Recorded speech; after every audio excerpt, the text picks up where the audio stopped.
Sup everyone, I'm your female otaku, and I'm here to review episode 2 of Taboo Tattoo. I wasn't really hyped for Taboo Tattoo today since, I was so busy with a bunch of other stuff, but after how this episode ended, I am a little more interested to see the next episode. I'm not too sure if this is going to pass the 3-episode test, because I can't really afford to watch something average this season. That's how it always is with summer season, Summer season is just jam-packed with so many amazing anime. So when something average or okay comes along, it ends up being a chore for a lot of us reviewers when we could be doing something else, like, I could be catching up on my Danganronpa Let's Plays, or catching up with the Boku no Hero Academia manga, or something like that.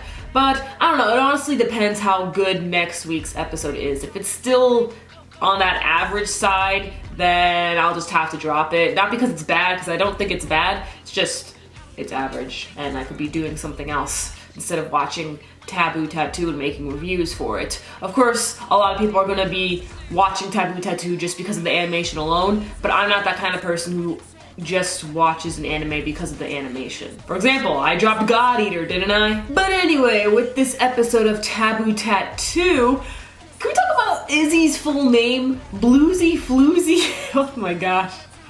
Yes, that's what us Americans, that's the names we have. We name our children stuff like that, odd names that rhyme. That's what we do, guys.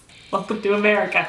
Her full name, Bluesy Floozy. I'm sticking with Izzy, man. I'm sticking with Izzy. So we find out that Izzy is stuck in her child body, like her teenage body. She's actually older than Tom, which, by the way, Tom, rest in peace, Tom. But Izzy is older than Tom. I don't know how old she is, but she said that she had to pay the price for this tattoo with her body, that meaning that she's stuck in her younger body. She's most likely, like, looking at Tom honestly seems like he's in his 30s, so I bet she's like maybe 35 or something like that. But anyway, her age doesn't really matter. She ends up transferring into Seigi's class, and it's the classic, oh my gosh, the foreign pretty girl, oh my gosh, your Japanese is really good. And Toko's not really liking Izzy, and then Izzy, gropes Toko for a little bit, which I kind of saw coming, because, it's JC staff, they gotta have their ecchi, okay? JC staff is the ecchi lord, so of course I will let them do what they want when it comes to the ecchi.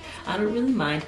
And later on, we find out that Izzy is a part of the US military, and her mission is to retrieve back the tattoos. However, it's a little more complicated. You see, once a tattoo has been activated, it's really hard to remove it, so they're probably going to need to amputate your arm.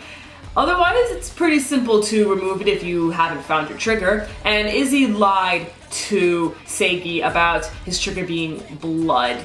It is probably for the best, so that he doesn't, activate his powers all willy-nilly, so that's for the best. We also get introduced to Princess Arabata, and she recently killed her parents and now has taken over the kingdom, and she now wants her subordinates to go and take Seigi's tattoo. She has one of her subordinates fighting Izzy, which that scene looked pretty cool, and we also have another subordinate, a little lolly girl. She hypnotized Toko, and Toko killed Tom and is about to wreck up Seigi.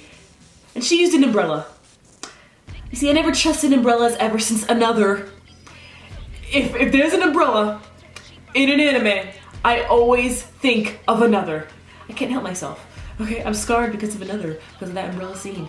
And, but she actually used it as a weapon. That whole scene actually looks pretty cool when she was crazy. I like Toko more like that than her other stupid tsundere self. I'm your female otaku, sayonara.